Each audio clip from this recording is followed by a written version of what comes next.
ஒரு நாட்டோட அரசன் பிரபலமான புலவருக்கு விருந்தளிக்கணும்னு ரொம்ப ஆசைப்பட்றான். அதனால் தோட்டம் இருக்கு இல்லையா, அங்கேயே டைனிங் டேபிள்லாம் செட் பண்ணி அங்கேயே சாப்பாடு பரிமாற தட்டெல்லாம் ரெடி பண்ணி பரிமாறிட்டு இருக்கான்.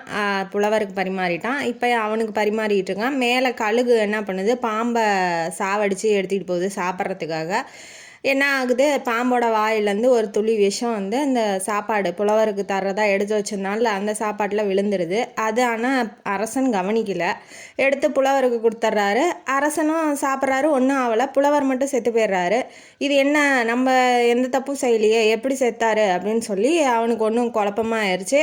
இப்போ சித்திரகுப்தர் யமதர்மன் இருக்கான் இல்லையா, சித்திரகுப்தர் வந்து இப்படி சொல்கிறாரு, இந்த மாதிரி கழுகை பாம்பு தூக்கிட்டு போச்சு, அது சாப்பிட்றதுக்காக தூக்கிட்டு போச்சு. அதுவும் அந்த சாப்பாட்டில் விஷத்தை கலக்கலை.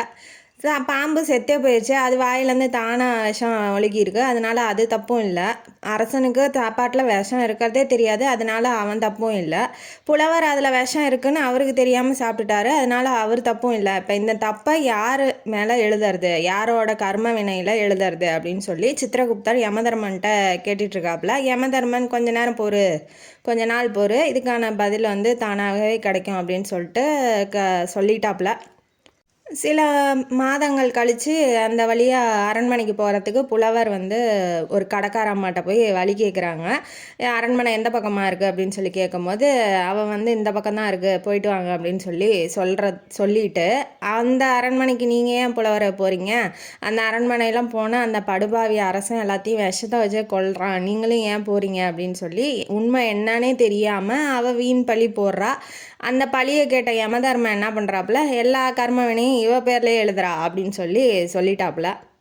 உண்மை என்ன நடந்துச்சு அப்படிங்கிறதே தெரியாமல் வீண் பழி அவள் போட்டுட்டா. இதே தான் வாழ்க்கையிலையுமே உண்மை எது பொய் எதுன்னே தெரியாமல் ஒருத்தர் மேலே வீணாக பழி சுமத்துறது. இவ தான் திருடியிருப்பா, இவ தான் தப்பு பண்ணியிருப்பா, இவ தான் வந்து ஒழுக்கம் இல்லாதவ, அவள் தான் அப்படி இருந்திருப்பா, இவன் நல்லவனே இல்லை, இவன் வந்து ஒன்றுமே செய்ய மாட்டான், உத்தமனாக இருப்பான், அவன் மேலே தேவையில்லாமல் பழியை போட்டு அவன் வாழ்க்கை கெடுக்கிறது. இந்த மாதிரி வீண் பழியை போடுறதுனால அந்த பாவமும் பழியும் உங்களை தான் வந்து சேரும். அவங்க பண்ண ஏதாவது தப்பு செஞ்சிருந்தா கூட அந்த பாவமும் உங்கள் கணக்குலேயே யமதர்மம் எழுதிடுவார் அப்படிங்கிறது இந்த கதை மூலமாக நமக்கு தெரியுது. அதனால் யார் மேலேயும் தெரிஞ்சோ தெரியாமலோ வீண் பழி போடாதீங்க. உண்மை என்னன்னு தெரிஞ்சதுக்கப்புறம் போடுங்க.